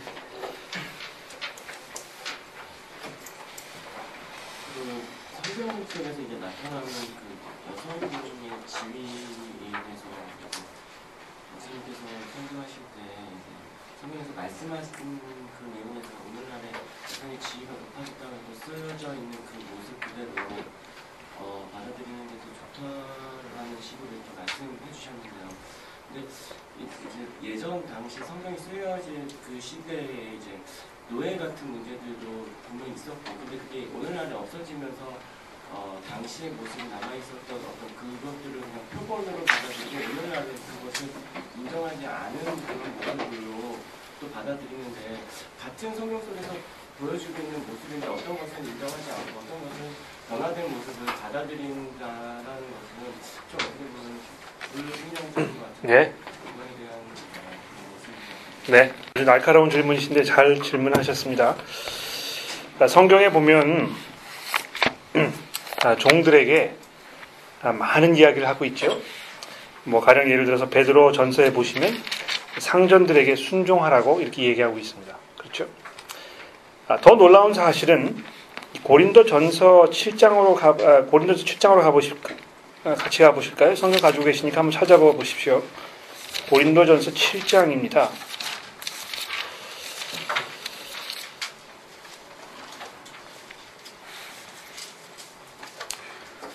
7장 17절 말씀부터 제가 읽어보도록 하겠습니다. 저는 이 개역 개정판 성경을 가지고 있는데 여러분 개역 성경을 가지고 계시면 조금 다를지 모르겠습니다. 7장 17절입니다. 오직 주께서 각 사람에게 나누어 주신 대로 하나님이 각 사람을 부르신 그대로 행하라. 내가 모든 교회에 이와 같이 명하노라. 할례자로서 부르심을 받은 자가 있느냐? 무할례자가 되지 말며 무할례자로 부르심을 받은 자가 있느냐? 할례를 받지 말라. 할례를 받는 것도 아무것도 아니요 할례를 받지 아니하는 것도 아무것도 아니로되 오직 하나님의 계명을 지킬 따름이니라. 각 사람은 부르심을 받은 그 부르신 대로 지내라. 내가 종으로 있을 때, 이 노예라는 말입니다. 내가 노예로 있을 때 부르심을 받았느냐? 염려하지 말라. 그러나 내가 자유롭게 될 수 있거든 그것을 이용하라. 주 안에서 부르심을 받은 자는 종이라도 주께 속한 자유인이요 또 그와 같이 자유인으로 있을 때에 부르심을 받은 자는 그리스도의 종이니라. 너희는 갑으로 사신 것이니 하나님 사람들의 종이 되지 말라. 형제들아 너희 각각 부르심을 받은 그대로 하나님과 함께 거하라. 이렇게 되어 있습니다. 놀라운 이야기입니다. 결혼하지 않았으면 너무 결혼하려고 거기 그렇게 많은 에너지를 투자하지 말라는 것입니다. 결혼할 수 있으면 결혼하고 결혼하는 것이 어려우면 결혼하지 않아도 된다는 것입니다. 그런데 여기 보시면 노예로 살고 있습니까, 여러분? 너무 그렇다고 해서 그것이 아주 절망적인 삶인 것처럼 이렇게 여기지 마십시오. 여러분, 자유인이 될 수 있으면 그렇게 하시면 되지만 그렇지 않으면 하나님께서 여러분을 부르셨을 때 놓여있던 그 상황 속에 그냥 계시면 되는 것입니다. 이렇게 얘기하고 있습니다. 자, 그런데 우리 형제가 이 노예 그 해방 운동하는 문제에 대해서 이제 이야기하셨는데요. 성경에서 그러면 이렇게 이야기하고 있는데 부터요 이 노예 해방 운동을 한 이유가 무엇입니까? 재미있는 사실은요. 그 18세기에 노예 해방 운동을 처음 했던 사람들이 누구입니까? 그리스도인들입니다. 예. 미국에서 이제 뭐 독립전쟁이 일어나가지고 노예 해방 운동이 마치 미국에서 일어난 것처럼 생각할지 모르지만 사실 중요한 그 노예 해방 운동의 기본적인 그 운동은 영국 기독교인들에 의해서 일어난 것입니다. 그렇죠? 그런데 그 당시에 있던 그 영국에서 있던 그 노예들의 그 모습과 성경이 이야기하고 있는 노예의 모습에는 아주 많은 차이가 있습니다. 왜냐하면 성경에서 이야기하는 이 노예들은요 마치 가족 식구와 같은 사람들이었거든요. 예? 그래서 이 집사라는 것이 있었고 누가 이제 그 들어가서 어떤 집안의 그 노예가 되게 되면 그 식구들의 그 집에서 같이 살고 거기에서 같이 먹고 거기에서 심지어는 같이 그리스도인 예수를 영접하게 되면 같이 기독교인의 삶을 살았던 그런 부류의 사람들이라는 것입니다. 그래서 이 그 노예 해방 운동을 했을 때 정말 사람들이 인격적인 대우를 받지 못하고 정말 그 횡포 속에서 신음하고 있었기 때문에 그래서 이 노예 운동을 한 것이지 노예로 사는 삶이 기본적으로 성경에 위배된 것이기 때문에 그렇게 하는 것이 아니라는 것입니다. 이해가 되십니까? 성경이 놀라운 것은요, 이 노예로 사는 삶에 대해서 이게 부도덕한 것이라고 얘기하지 않습니다. 분명히 이렇게 얘기하고 있거든요. 노예로 살고 있습니까? 괜찮습니다, 여러분. 그냥 그렇게 사십시오. 그런데 자유를 얻을 수 있으면 그럼 자유인이 되시도록 하십시오. 그러나 각각 부르심을 받은 그대로 하나님과 함께 사는 것이 더 중요한 것입니다. 이렇게 얘기하겠다는 것이죠. 자, 그러면 여성 문제는 어떻습니까? 그것도 마찬가지입니다. 여성 해방 운동, 인권 신장 이거 처음 했던 사람들이 누군지 아십니까? 그리스도인들이라는 것입니다. 가장 먼저 여성에게 그 투표권을 주도록 이야기했던 분들도 그리스도인들이고요. 이 놀라운 사실은 예수 그리스도께서 부활하셨을 때 가장 먼저 만난 사람들이 누구였습니까? 여자들이었다는 것입니다. 그런데 성경의 저자들이 그것을 감추지 않고 그대로 성경에 기록해 놓았습니다. 사실 부활 사건의 가장 그 명확한 증인으로 여성들을 내세웠으면 그 당시 별로 그렇게 설득력이 없었을 것입니다. 왜냐하면 그만큼 여성들의 그 위치라든가 이런 것이 많은 사람들에게 그 설득력 있게 다가가는 그런 자리가 아니었기 때문에 그렇다는 것이죠. 그럼에도 불구하고 성경이 뭐라고 얘기하고 있습니까? 여성 여러분, 그 남성들에게 남편들에게 순종하고 남편에게 남편 따라가는 삶을 살라고 이렇게 이야기하고 있다는 것입니다. 그런데 왜 그리스도인들이 그러면 여성들의 그 위치와 지위 이런 것을 개선하기 위해서 많은 수고와 노력을 한 것입니까? 누구보다도 남자와 여자가 하나님 앞에서 동등한 사람이라는 것을 가장 먼저 이해했기 때문에 그런 것입니다. 여러분 이걸 아셔야 되는데요. 성경에서 여성들에게 부인들에게 남편에게 순종하라고 이야기했을 때는 부인들이 남편들보다 못한 사람들이기 때문에 이렇게 명령하는 것이 아닙니다. 우리 사회에서는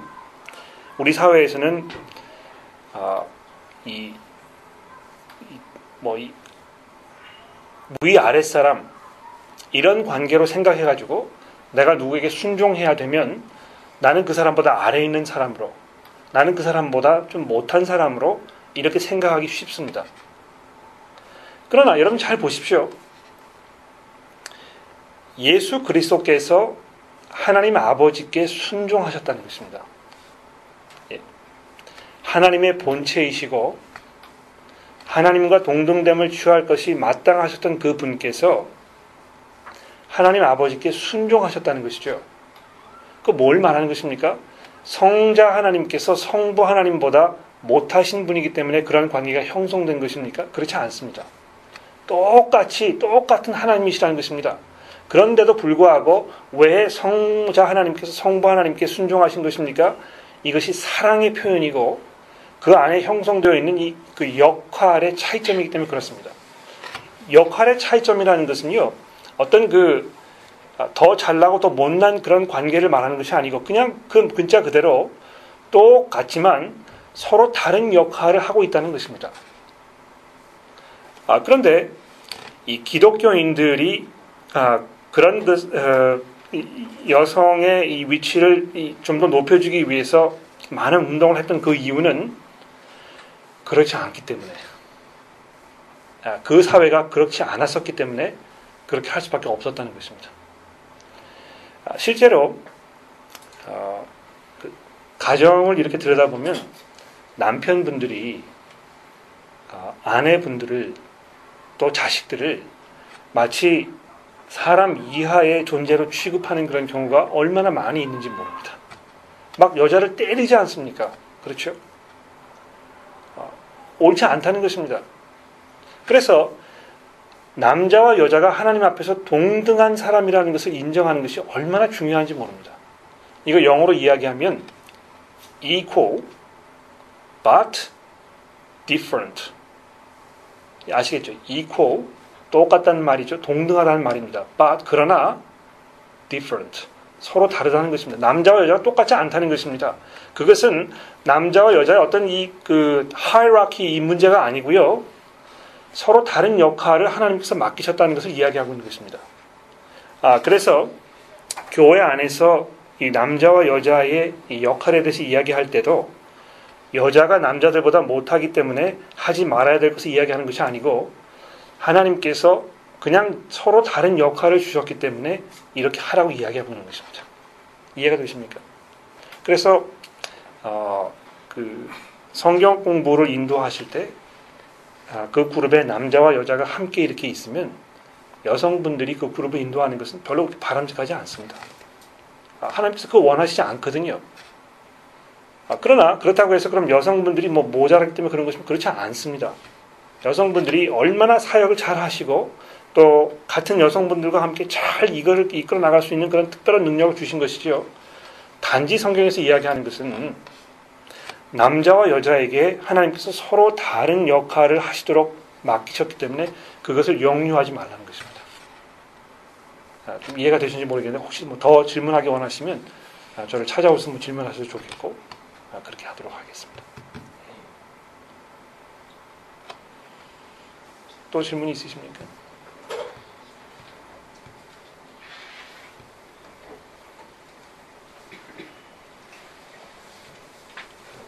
우리 오수민도 질문했는데. 무슨 설교 몇 차례에 걸쳐서 잘 들었습니다. 지금 요새 교회를 이곳저곳 다녀보고 있습니다. 근데 저는 통성 오늘의 주제와는 좀 다른 것 같은데요. 오늘 주제에 대해서는 오늘 네 번째 강의 시간에도 설명을 잘 들어서 질문이 많이 해결됐습니다. 근데 개인적으로 가진 또 질문인데 통성 기도에 대한 질문입니다. 저희 한국 교회에서는 대부분의 통성 기도를 굉장히 많이 하고 방언도로 많이 하고 그렇게 어떤 감정에 좀 치우친 기도들을 굉장히 많이 하는 것 같습니다. 근데 저는 그거에 대한 거부감이 좀 많이 드는데요. 이게 잘못된 것인지 아니면 제가 이런 교회를 피해서 그냥 제가 이성적으로 하나님 말씀을 듣고 공부할 수 있는 교회를 찾아가는 것이 이런 것이 제가 잘하고 있는 게 아닌지 조금 의문이 드는데 이게 연장선에서 좀 드리는 말씀은 그 교회에 대한 선택의 문제와 좀 연결해서 좀 설명해 주시면 감사하겠습니다. 네, 좋은 질문이신데요. 고린도전서 14장을 보도록 하겠습니다. 고린도전서 14장입니다.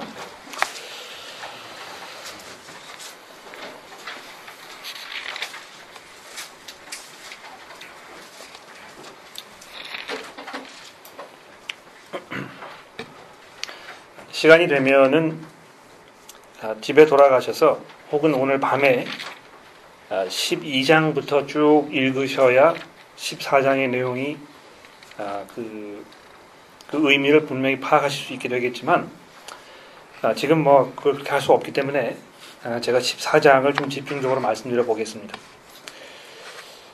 자, 여기 보시면 이 방언하는 문제에 대해서 아주 구체적으로 사도 바울이 설명을 하고 있는데 한번 제가 읽어볼까요? 사랑을 추구하며 신령한 것들을 사모하되 특별히 예언하려고 하라, 이렇게 되어 있습니다. 여기 이제 예언한다는 말은요, 어떤 그 앞날에 대한 그 계시를 말하는 것, 그런 것이 아니고요. 하나님의 말씀을 대언하는 거 얘기하는 것입니다. 아마 이 고린도 전서에서 말씀하고 있는 이 예언이라는 것은 모르기는 몰라도 이 말씀을 가르치는 목사들의 역할을 말하는 것이든지 아니면 여러분들이 교회 안에서 서로 만나서 대화하시면서 이 하나님의 말씀을 서로 주고받지 않습니까? 그렇죠? 내가 오늘 아침에 이런 이야기를 들었는 말씀을 읽었는데 이런 것이 내 삶 속에 이렇게 적용이 되어서 참 감사하게 생각했다 하는 뭐 그런 대화들, 즉석에서 이루어지는 그런 그 하나님의 말씀에 관한 그런 이야기들, 이런 것을 이야기하는 것이 틀림없다고 저는 생각합니다. 그러니까 어떤 뭐 그 예언자, 예언의 능력 뭐 이런 거 받아가지고 앞날을 점치고 하는 거, 그런 거 말하는 것이 아니고 좀 다르다는 것입니다. 자, 그런데 여기 보십시오. 2절 말씀에 보면 방언을 말하는 자는 사람에게 하지 아니하고 하나님께 하나니 이는 알아듣는 자가 없고 영으로 비밀을 말함이라. 그러나 예언을 하는 자는 사람에게 말하며 덕을 세우며 권면하며 위로하는 것이요, 방언을 말하는 자는 자기의 덕을 세우고 예언하는 자는 교회의 덕을 세우나니 나는 너희가 다 방언하기를 원하나 특별히 예언하기를 원하노라, 이렇게 되어 있습니다. 자, 사도 바울이 방언하는 것과 예언하는 것 비교하면서 이야기하고 있는데요. 어떤 것을 더 선호하고 있습니까? 예언하는 것 선호하고 있다는 것이죠. 그 이유가 무엇입니까? 방언하는 것은 굉장히 자기중심적인 것이라는 것입니다. 예. 그러나 예언하는 것은 여기 보시면 사람들에게 알아들을 수 있도록 이야기하는 것이기 때문에 덕을 세우며 권면하며 위로하는 것이요, 교회의 덕을 세우는 것이라고 이야기하고 있습니다. 많은 사람들에게 덕이 되는 일이라고 이야기하는 것이죠. 그렇지 않습니까? 그래서 여기 보시면 나는 너희가 다 방언하기를 원하나 특별히 예언하기를 원하노라. 만일 방언을 말하는 자가 통역하여 교회의 덕을 세우지 아니하면 예언하는 자만 못하니라. 그런즉 형제들아, 내가 너희에게 나아가서 방언으로 말하고 계시나 지식이나 예언이나 가르치는 것으로 말하지 아니하면 너희에게 무엇이 유익하리요? 이렇게 되어 있습니다. 제가 지금 이 자리에서 갑자기 중국어로 막 이야기하기 시작했다고 생각해 보십시오. 중국어 하시는 분 계십니까 혹시? 안 계시죠? 그러면 제가 여기에서 제가 중국어 할 수 있다는 얘기가 아니고 갑자기 무슨 은사를 받아가지고 중국어로 막 이야기를 할 수 있다고 생각이 됐습니다. 그것으로 설교를 막 한다고 하면 아무에게도 도움이 되지 않는다는 것입니다. 왜냐하면 알아들을 수 있는 사람이 없기 때문에. 그렇지 않습니까? 그래서 7절 말씀해 보십시오. 혹 필이나 검은 거와 같이 생명이 없는 것이 소리를 낼 때에 그 음의 분별을 나타내지 아니하면 피를 부는 것인지 검은 거를 타는 것인지 어찌 알게 되리요? 만일 나팔이 분명하지 못한 소리를 내면 누가 전투를 준비하리요? 이와 같이 너희도 혀로서 알아듣기 쉬운 말을 하지 아니하면 그 말하는 것을 어찌 알아들이요? 이는 허공에다 말하는 것이니라. 이같이 세상의 소리의 종류가 많으나 뜻이 없는 소리가 없나니 그러므로 내가 그 소리의 뜻을 알지 못하면 내가 말하는 자에게 외국인이 되고 말하는 자도 내게 외국인이 되리니 그러므로 너희도 영적인 것을 사모하는 자인즉 교회의 덕을 세우기 위하여 그것이 풍성하기를 구하라. 교회의 덕이 되는 일을 하는 것입니다. 교회의 덕이 되는 일이 무엇입니까? 많은 사람들이 알아들어가지고 그것이 그 사람들에게 혜택이 되는 일을 하는 것이죠. 그렇기 때문에 방언하는 것보다 예언하는 것이 훨씬 더 좋다고 얘기하고 있습니다. 그래서 그러므로 방언하는 그러므로 13절입니다. 방언을 말하는 자는 통역하기를 기도할지니 내가 만일 방언으로 기도하면 나의 영이 기도하거니와 마음의 열매를 맺지는 못하리라. 그러면 어떻게 할까? 내가 영으로 기도하고 또 마음으로 기도하며 내가 영으로 찬송하고 또 마음으로 찬송하리라. 그렇지 아니하면 내가 영으로 축복할 때 무슨 말을 하는지 알지 못하는 처지에 있는 자가 내게 무슨 말을 하는지 알지 못하고 내게 감사에 어찌 아멘하리요. 이렇게 해서 교회 안에서 이 질서를 아주 중요하게 생각하고 있습니다. 예? 왜 질서가 중요한 것입니까? 모든 사람들에게 덕을 세워줘야 하는 것이기 때문에 모두가 알아듣고 그래서 모든 사람들이 함께 이 공동 이익을 받기 위해서 이렇게 되고 있는 것입니다. 좀 제가 넘겨 띄워가지고 26절로 내려와 보십시오. 자, 여기 보시면 그런즉 형제들아 어찌할까? 너희가 모일 때에 각각 찬송시도 있으며 가르치는 말씀도 있으며 계시도 있으며 방언도 있으며 통역함도 있으나니 모든 것을 덕을 세우기 위하여 하라. 만일 누가 방언으로 말하거든 두 사람이나 많아야 세 사람이 차례를 따라 하고 한 사람이 통역할 것이요 되어 있습니다. 만일 통역하는 자가 없으면 교회에서 잠잠하고 자기와 하나님께만 말할 것이요 되어 있죠. 여러분, 이 교회 안에서 방언하는 문제에 대해서 사도 바울이 얼마나 여러 가지 단서를 달고 있는지 보십시오. 첫 번째로 두 사람이나 많아야 세 사람만 하라는 것입니다. 또 한꺼번에 다 쏟아내지 말고 차례대로 하라고 얘기하고 있습니다. 그렇죠? 또 한 사람이 통역하라는 것입니다. 만일 통역하는 자가 없으면 교회에서 방언하지 말라는 것입니다. 왜냐하면 아무도 도움되지 않기 때문에.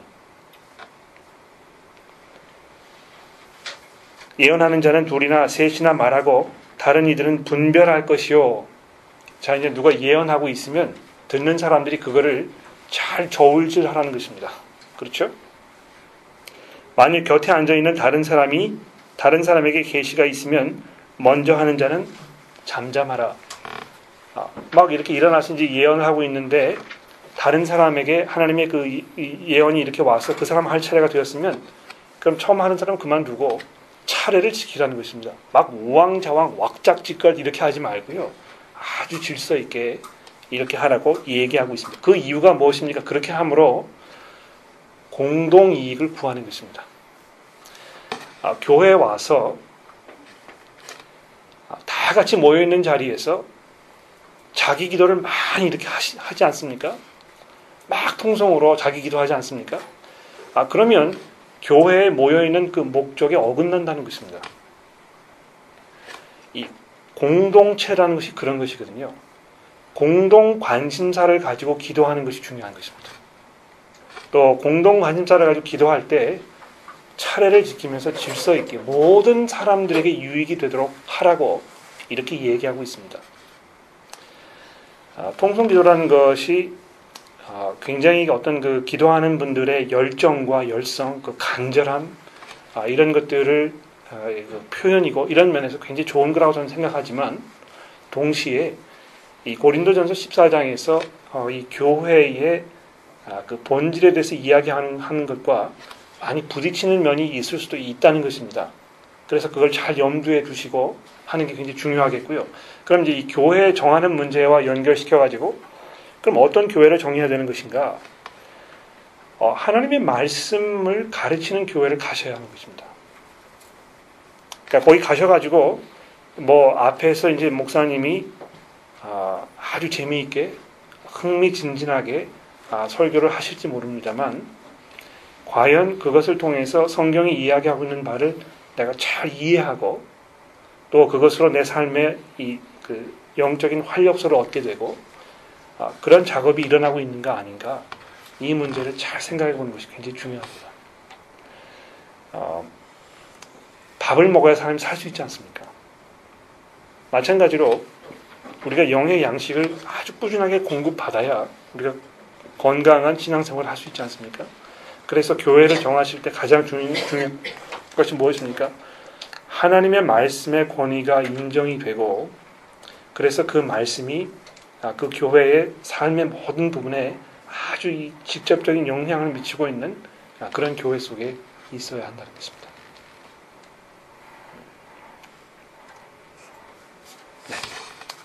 또 질문 있으십니까?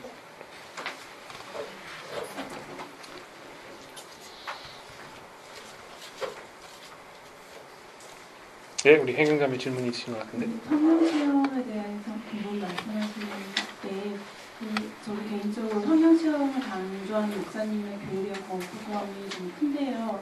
어떤 면으로 보면 성경에서 성령의 다양한 은사에 대한 얘기하면서 어떤 일에는 병 고치는 은사를, 예언하는 은사를 주었다고 말씀을 하시잖아요. 그래서 이렇게 거부감만 가지는 것도 좀 잘못된 거라는 생각이 문득 들 때도 있어서 제가 어떻게 생각하는 게 올바른 생각인지 알겠습니다. 네, 고맙습니다. 에베소서 6장으로 가볼까요?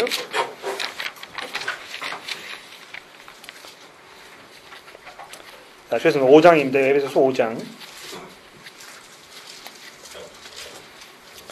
15절부터 읽도록 하겠습니다.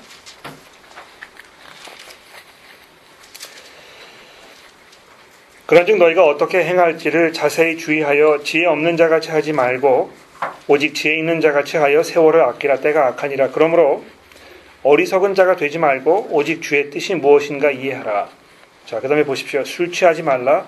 이는 방탕한 것이니 오직 성령으로 충만함을 받으라. 되어 있습니다. 성령으로 충만함을 받으라.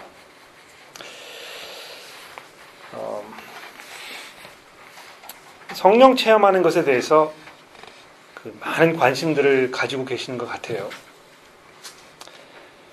근데 이 성령 체험에 대해서 많은 분들이 구원받은 이후에 구원받는 일과 별개의 문제로 생각하는 경우가 굉장히 많습니다.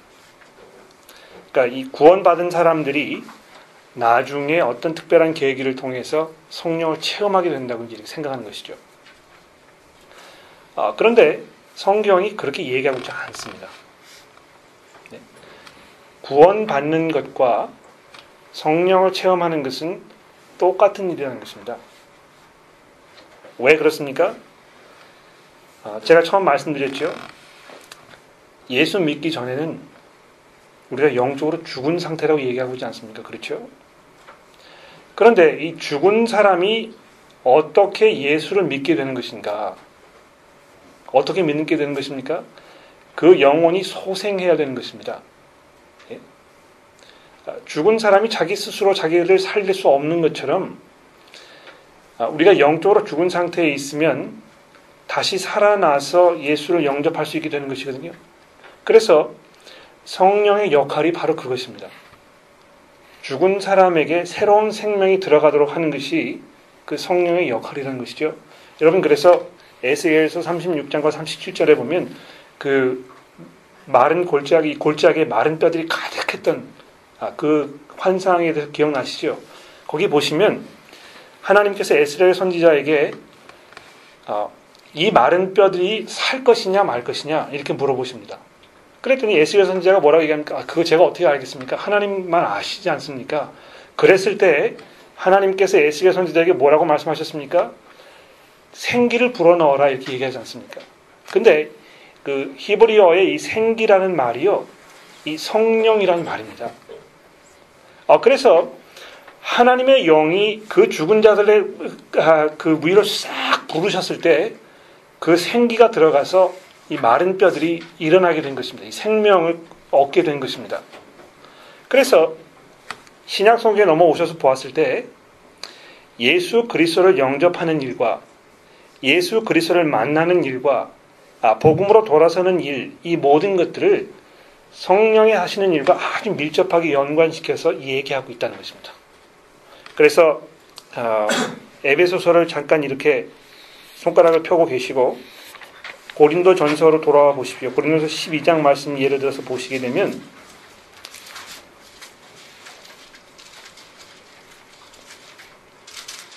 12장 3절입니다. 그러므로 내가 너희에게 알리노니 하나님의 영으로 말하는 자는 누구든지 예수를 저주할 자라 하지 아니하고 또 성령으로 아니하고는 누구든지 예수를 주라 시인할 수 없느니라. 잘 보십시오. 성령께서 하시는 일이 아니고는 누구든지 예수를 주라 시인할 수 없다는 것입니다. 그래서 예수를 주라고 시인하는 사람이면 이미 성령께서 그 가운데 아주 강하게 역사하고 계시는 분이시라는 것입니다. 자, 그런데 이제 에베소서로 넘어가셔서 여기 이 성령의 충만함을 받으라 하는 이 구절 좀 생각해 보도록 하죠. 자, 이 부분도 많은 분들이 이제 오해하고 계시는 것인데요.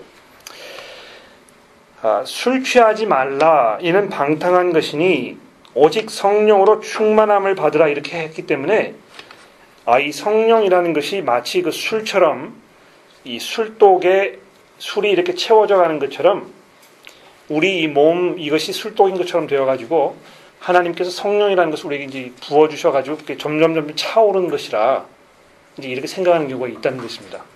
네. 그런데 여기 성령으로 충만함을 받으라는 것은 이 채워지는 이 그 물질 이것이 성령이라는 걸 이해하는 것이 아니고 성령께서 채워주시는 것이라는 것입니다.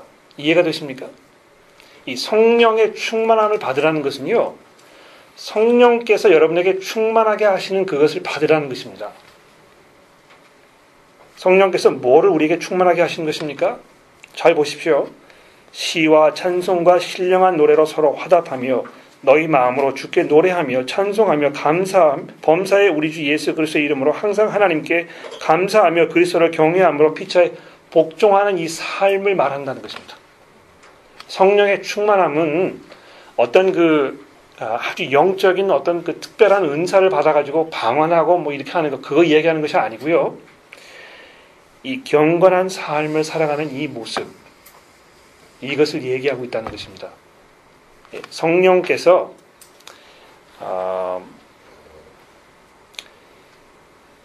이 주전자에 채워져 가는 그 물 그런 것을 말하는 것이 아니고 성령께서 거기 지금 부어주시는 그 역할을 하고 있는 그 분이라는 것입니다. 그런데 뭘 부어주시는 것입니까? 성령께서 부어주시는 것은 여러분과 제가 이 하나님의 말씀에 순종하는 복음에 합당한 삶을 사는 그 삶의 모습으로 아주 가득 채워져 가는 그걸 말한다는 것이죠. 그래서 나머지 부분 이 남편과 아내의 관계, 자녀와 부모와의 관계, 또 종과 상전의 관계 이런 모든 것들 이 삶의 구체적인 모습에 대해서 이야기하면서 바로 그것이 성령께서 충만하게 하시는 삶이라고 이야기하고 있는 것입니다. 이해가 되셨습니까? 예.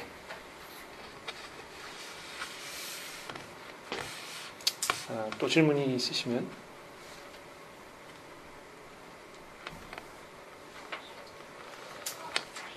이제 뭐 저도 지쳤고 여러분도 지치셨고 그래서 이 정도로 해두는 게 좋을 것 같고요. 혹시 뭐 다른 질문이 있으시면 저를 개인적으로 찾아오셔도 좋겠습니다. 우리 그럼 같이 기도하도록 하죠.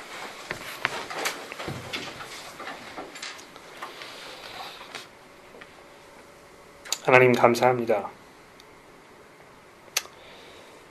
저희가 주의 말씀을 들을 때에 이것을 잘 저울질하면서 분별력 있게 듣도록 저희를 훈련시켜 주시기를 기도합니다. 하나님 그런 면에서 저희가 많은 수고와 노력을 기울일 수밖에 없는데 혹시 이 자리에 계시는 여러 사랑하는 교우들 가운데 그런 일들이 지금까지 여러 가지 이유로 인해서 진행되어오지 못했다면 주께서 그분들의 마음을 움직여 주시고 또 적절한 상황을 마련해 주셔서 하나님의 말씀을 자세히 들여다보고 그것을 깊이 묵상하며 또 서로 가르치는 관계 속에서 그 말씀의 의미를 잘 파악하는 그런 환경을 하나님 조성하여 주시고 그냥 이것이 우리의 그 지적 욕구를 충족시키는 데 끝나지 아니하며 우리의 삶을 변화시키고 하나님의 뜻에 합당한 삶이 무엇인지 분명하게 이해하는 그런 영적 체험들이 되도록 도와주시기를 간절히 기도합니다. 예수 그리스도의 이름으로 기도드렸습니다. 아멘.